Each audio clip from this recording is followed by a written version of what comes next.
नमस्कार, जनता टीवी देख रहे हैं आप। आपके साथ मैं हूं अंजलि भंडारी और सबसे पहले रुक करेंगे इस बीच आ रही एक बड़ी खबर की और बड़ी जानकारी आ रही है वो आपको बता दें।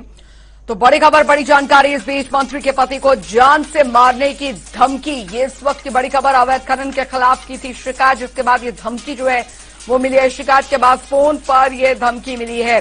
बड़ी खबर आपको बता दें, प्रतिभा शुक्ला के पति ने दिया है प्रार्थना पत्र। मंत्री के पति ने बताया जान का खतरा। ये बड़ी खबर आपको बता रहे हैं, बड़ी जानकारी आपको दे रहे हैं। तो शिवली थाने में ये लिखित तहरीर जो है वो दी गई है। मंत्री के पति को जान से मारने की धमकी दी गई है। कानपुर देहात से बड़ी खबर, अवैध खनन के खिलाफ शिकायत जो है वो की गई थी। तो शिकायत के बाद फोन पर यह धमकी जो है वो दी गई है। बड़ी खबर, प्रतिभा शुक्ला के पति को मारने की धमकी जो है वो दी गई है। इस वक्त की बड़ी खबर, मंत्री के पति को जान से मारने की धमकी दी गई है।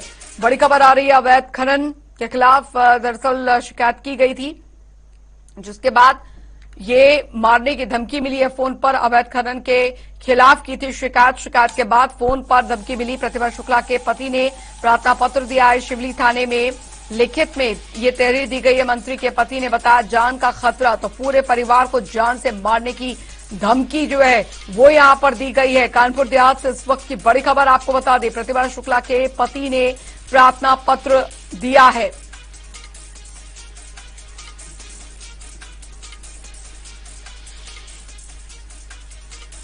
संवाददाता गौरव शुक्ला हमारे साथ जुड़ गए हैं ज्यादा जानकारी के साथ। गौरव, पूरा मामला आपसे जानना चाहेंगे, क्या हुआ था और पुलिस ने अभी इस मामले में क्या कुछ कार्रवाई जो है वो की गई है?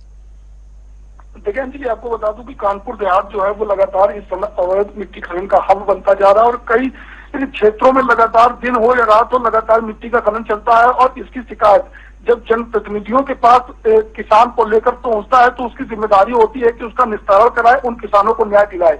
और यही अनिल शुक्लावार्ती ने भी किया। किसानों के साथ वो मिलकर के जिलाधिकारी के पास, पुलिस अधीक्षक के पास पहुंचे, उनकी शिकायत की। जब निस्तारण नहीं हुआ तो उन्होंने कानपुर मंडल आयुक्त से भी इसकी शिकायत की। और जब लगातार शिकायतें होता देख रहे थे तो राज्य कॉर्पोरेशन लिमिटेड के निदेशक है मनोज यादव, उन्होंने फोन पर पूर्व सांसद अनिल शुक्लावार्ती से बात की और इस बीच उन्होंने धमकी भरे लहजे में उनको देख लेने की बात कही। और साफ तौर पर यह भी बताया कि वो भी नेतागिरी करते रहे और पूर्व की सरकारों में मुख्यमंत्री तक उनकी पहुंच रही है। ऐसे में वो उनको देख लेंगे तो कहीं ना कहीं जब उनको ये लगा कि अब दबंग व्यक्ति जो है मिट्टी खनन उसका नहीं रुकवा पा रहे हैं और लगातार वो धमकी दे रहा है, तो उनके और उनके परिवार को जो जान का खतरा बढ़ रहा है, इसको लेकर के उन्होंने सिवली कोतवाली में शिकायत की थी। कल शिकायत की थी और वो मामला आज दर्ज हुआ है। धारा 506 के तहत ये मामला दर्ज किया गया है।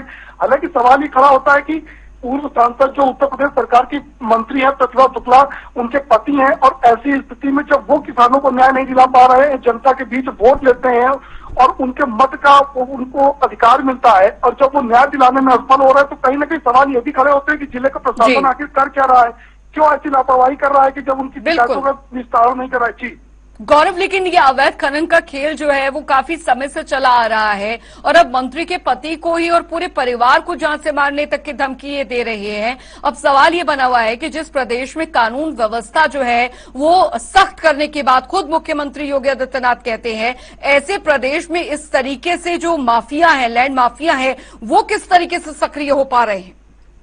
देखिए, बिल्कुल जाहिर तौर पर जिस तरीके से यूपी के मुख्यमंत्री योगी आदित्यनाथ कानून का राज स्थापित करने की बात करते हैं, तमाम ऐसे कारनामे भी किए हैं जो नजीर बने हैं। लेकिन कानपुर देहात में आचार संहिता चल रही है और ऐसे में ये निर्देश जारी हुए थे सरकार के कि किसी तरीके के ऐसे कोई कार्य नहीं किए जा सकते हैं जो प्रोसेस में है, जिससे कहीं ना कहीं ये लगे कि सीधा लाभ सरकार के द्वारा लोगों को दिया जा रहा है, प्रशासनिक अमले के द्वारा दिया जा रहा है। लेकिन कानपुर देहात में वो तस्वीर और तासीर देखने को नहीं मिली। यहाँ के अधिकारी सिर्फ मुंह जबानी तौर पर कॉन्फ्रेंस में ये बात तो बोलते हैं कि किसी तरीके की मिट्टी की कोई फाइल अभी नहीं की जाएगी, आचार संहिता चल रही है। लेकिन कानपुर देहात में कोई भी तहसील इससे अछूती नहीं है। हर तहसील में लगातार अवैध खनन होता है, उसकी शिकायतें भी होती हैं और हादसे भी होते हैं। जब किसान इसका विरोध करता है तो किसानों के साथ मारपीट होती है, कई बार तो उनकी हत्याएं भी हो चुकी हैं। अनिल शुक्लावार्ती पूर्व के समय में भी अपनी ही विधानसभा में एक बार रात 2 बजे पहुंचते हैं जब लगातार अवैध खनन हो रहा है। रनिया पुलिस को बुलाने के बाद काफी समय के बाद रनिया पुलिस वहां पहुंचती है और कुछ माफिया जो थे उनको गिरफ्तार किया गया, उन पर धाराएं भी लगाई गई गंभीर तौर पर।